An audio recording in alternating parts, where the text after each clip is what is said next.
तो आइए दोस्तों, स्वागत है हमारा YouTube चैनल पे आप सभी का। उम्मीद करते हैं कि आप लोग बिल्कुल अच्छे होंगे और मैं भी यहाँ पे बिल्कुल अच्छा हूँ। हाँ, अपने तैयारी को लेकर बिल्कुल आप लोग हार्ड वर्क कर रहे होंगे और बिल्कुल अपने काम को ईमानदारी पूर्वक, शिद्दत के साथ और लगन के साथ अपने काम को कर रहे होंगे। तो मैं इस वीडियो में आपको ये बताऊंगा कि रिवीजन आपका, मैंने प्रेजेंट टेंस के बारे में मैंने रिवीजन करवा दिया हूँ। तो मैं यहाँ पे आपको पास्ट टेंस और फ्यूचर टेंस के रिवीजन करवाऊंगा। मैं फिर से एक बार बोल दूं कि मैंने आपको प्रेजेंट टेंस के पिछले वीडियो में, अगर आपने वीडियो मेरा नहीं देखा हुआ है तो रिवीजन वन शॉर्ट रिवीजन करके मैंने प्रेजेंट टेंस के बारे में डाला हुआ है, तो वहां पे आप लोग मेरे जाकर रिवीजन वीडियो देख सकते हैं। हाँ, यहाँ पे मैं क्या करूंगा, पास्ट टेंस और फ्यूचर टेंस का रिवीजन आपको बनाकर बताऊंगा। ठीक है, तो आइए हम लोग क्या करते हैं, रिवीजन की ओर बढ़ते हैं। तो आपका मैंने हैशटैग डाला हुआ है, मैंने हैशटैग क्या डाला हुआ है, तो पास्ट इंडेफिनिट। तो सबसे पहले पास्ट इंडेफिनिट के बारे में देख लेते हैं। तो आपका फर्स्ट में क्या बोला है, कर्ता प्लस धातु प्लस आर ई ए। मैं फिर से बोल दे रहा हूं कि कर्ता प्लस धातु प्लस आर ई ए। हाँ, आ जाए तो इसका स्ट्रक्चर होता है सब्जेक्ट प्लस फुल वर्ब। हाँ, फुल वर्ब होना चाहिए, आपका V2 होना चाहिए।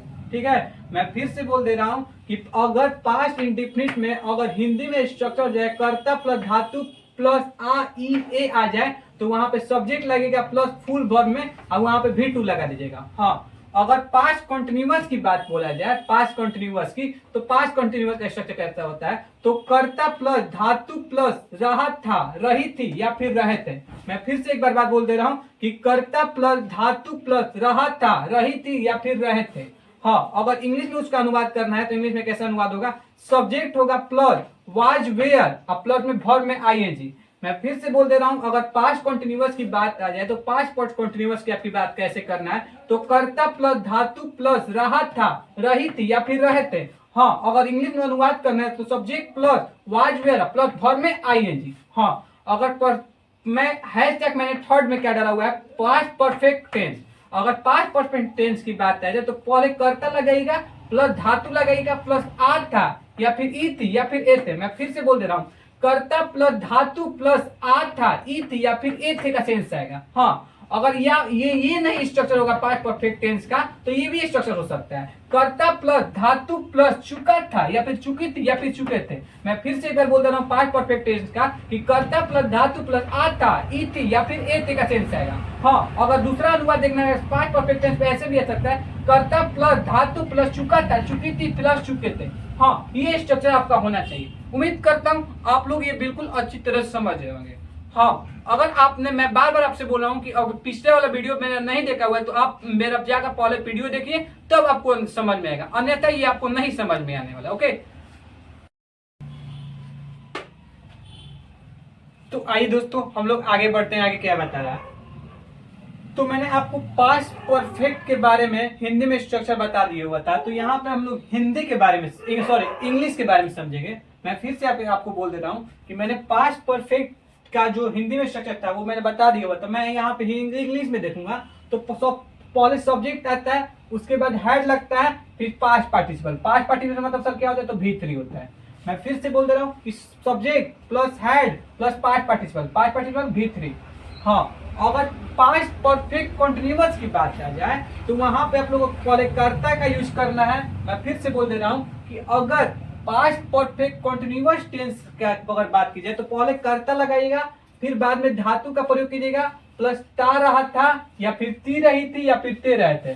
ठीक है, ऐसे लगाना है। हाँ, अगर इंग्लिश में उसका अनुवाद करना है तो इंग्लिश में कैसे अनुवाद करते हैं, तो पहले सब्जेक्ट का प्रयोग करते हैं, फिर हेड बिन का प्रयोग करते हैं और प्लस वर्ब में आईएनजी का प्रयोग करते हैं। मैं फिर से एक बार आपको बोल दे रहा हूं, पहले सब्जेक्ट लगाइएगा, फिर हेड बिन का प्रयोग कीजिएगा, प्लस वर्ब में आईएनजी का प्रयोग करते हैं। हाँ, अगर आगे बात की जाए, अगर एक पास्ट परफेक्ट कंटिन्यूअस एक दूसरा भी स्ट्रक्चर होता है तो कैसे स्ट्रक्चर होता है बोलिएगा सर, तो पहले कर्ता आता है प्लस विशेषण या संज्ञा उसके बाद आता है, उसके पास रहा था या फिर रही थी या फिर रहे थे। मैं फिर से एक बार बोल दे रहा हूं कि पहले कर्ता आ जाएगा, फिर विशेषण या फिर संज्ञा आ जाएगा, या बाद में आ जाएगा रहा था या फिर रही थी या फिर रहे थे। हाँ, अगर उसका स्ट्रक्चर आ जाए तो आपको कैसे बनाना है, पहले सब्जेक्ट डालना है, फिर हेड बिन का प्रयोग करना है और लास्ट में वहां पे एडजेक्टिव या फिर नाउन का प्रयोग करना है। मैं फिर से एक बार बोल दे रहा हूँ, पहले सब्जेक्ट का प्रयोग करना है, फिर हैड बीन का प्रयोग करना है, फिर लास्ट में एडजेक्टिव या फिर नाउन का प्रयोग करना है। हाँ, अगर फ्यूचर इंडेफिनिट की बात आती है तो फ्यूचर इंडेफिनिट मैंने यहाँ पे साफ साफ लिखा है फ्यूचर इंडेफिनिट। हाँ, तो फ्यूचर इंडेफिनिट की अगर बात की जाए तो पहले कर्ता आएगा, फिर बाद में धातु आएगा, फिर एगा आएगा या फिर एगी या फिर एगे। मैं फिर से एक बार बोल दे रहा हूँ कि पहले कर्ता आएगा, फिर धातु आएगा, प्लस एगा आएगा या फिर एगी या फिर एगे। हाँ, अगर बात की जाए वो इंग्लिश में स्ट्रक्चर कैसे होता है तो पहले सब्जेक्ट होता है, फिर शैल विल होता है, फिर वहां पे इन्फिनेटिव होता है। हाँ, ध्यान देने की बात है, वहां पे इन्फिनेटिव जो लगाएंगे विदाउट टू लगाएंगे। मैं फिर से एक बार बोल दे रहा हूँ कि पहले सब्जेक्ट आता है, फिर शैल विल लगता है, इन्फिनेटिव लगता है, इन्फिनेटिव में जो लगता है वो विदाउट टू लगता है। बात समझ में आ रही है? तो ऐसे आपको क्या करना है, बनाना है। मैं फिर से एक बार बोल दे रहा हूं कि आप लोग को ऐसे बनाना है। हाँ, अगर आप लोग अगर नोटबुक पे नहीं लिख रहे हैं तो प्लीज मैं आपसे रिक्वेस्ट कर रहा हूं, मेरे वीडियो को पुश कीजिए और आप लोग अपना नोटबुक पे लिखना स्टार्ट कीजिए, क्योंकि ये बहुत ज्यादा VBI है। बहुत लोगों को यही नहीं समझ में आती स्ट्रक्चर क्या हो रहा है, पढ़ तो लिया लेकिन स्ट्रक्चर भूल जा रहे हैं।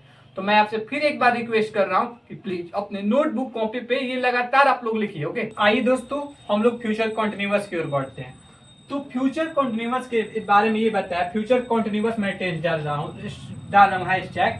तो कर्ता डालिएगा, पहले धातु डालिएगा, फिर ता रहेगा या फिर ती रहेगी या फिर ते रहेंगे। मैं फिर से एक बार आपको बात बोल दे रहा हूँ, तो कर्ता लगाइएगा, धातु लगाइएगा, फिर ता रहेगा या फिर ती रहेंगे या फिर ते रहेंगे। हाँ, अगर उसका दूसरा भी स्ट्रक्चर होता है तो पहले कर्ता होता होगा, फिर धातु होता है, फिर आ रहेगा या फिर ई रहेगी या फिर ए रहेगी। मतलब ये दो स्ट्रक्चर पे आएगा अगर क्वेश्चन, तो आप लोग समझिए कि वो फ्यूचर कंटिन्यूअस की बात बोल रहा है। मैं फिर से एक बार बोल दे रहा हूँ, कर्ता प्लस धातु प्लस ता रहेगा या फिर ती रहेगी या फिर ते रहेंगे। हाँ, अगर कर्ता प्लस धातु प्लस आ रहेगा या फिर ई रहेंगे या फिर ए रहेगा सेंस आ रहा हो, तो उसका स्ट्रक्चर कैसे बनाइएगा, पहले आप लोग सब्जेक्ट डालिएगा, फिर शैल भी प्रयोग कीजिएगा या फिर विल भी का प्रयोग कीजिएगा, अब वर्ब में आईएनजी का प्रयोग कीजिएगा। मैं फिर से एक बार आपको बोल दे रहा हूँ, पहले सब्जेक्ट लगाइएगा, फिर शैल भी का प्रयोग कीजिएगा या फिर विल भी का प्रयोग कीजिएगा, अब वर्ब में आईएनजी का प्रयोग कीजिएगा। हाँ, अगर फ्यूचर परफेक्ट टेंस की बात की जाए तो फ्यूचर परफेक्ट टेंस की बात की होती है, पहले कर्ता होता है, प्लस बाद में धातु होता है, ब्लैक में चुकेगा, चुकेगी या फिर चुकेंगे। मैं फिर से एक बार आपको बोल दे रहा हूँ, कर्ता होगा, धातु होगा, चुकेगा, चुकेगी या फिर चुकेंगे। हाँ, अगर इंग्लिश में उसको अनुवाद देखना है तो कैसे देखिएगा, पहले सब्जेक्ट डालिएगा, फिर शैल हैव डालिएगा या फिर विल हैव डालिएगा, अब पास्ट पार्टिसिपल लास्ट में डालिएगा। मैं फिर से एक बार आपको बोल दे रहा हूँ, पहले सब्जेक्ट का प्रयोग कीजिएगा, फिर शैल हैव डालिएगा या फिर विल हैव का प्रयोग कीजिएगा, लास्ट में पास्ट पार्टिसिपल का प्रयोग कीजिएगा। हाँ, पास्ट पार्टिसिपल में आपको V3 का यूज करना है, ठीक है। तो आपको इस प्रकार बनाना है। मैं फिर आपको एक बार बोल दे रहा हूं कि आप लोग प्लीज नोटबुक कॉपी पे आप लोग क्या कीजिएगा, लिख लीजिएगा। ओके,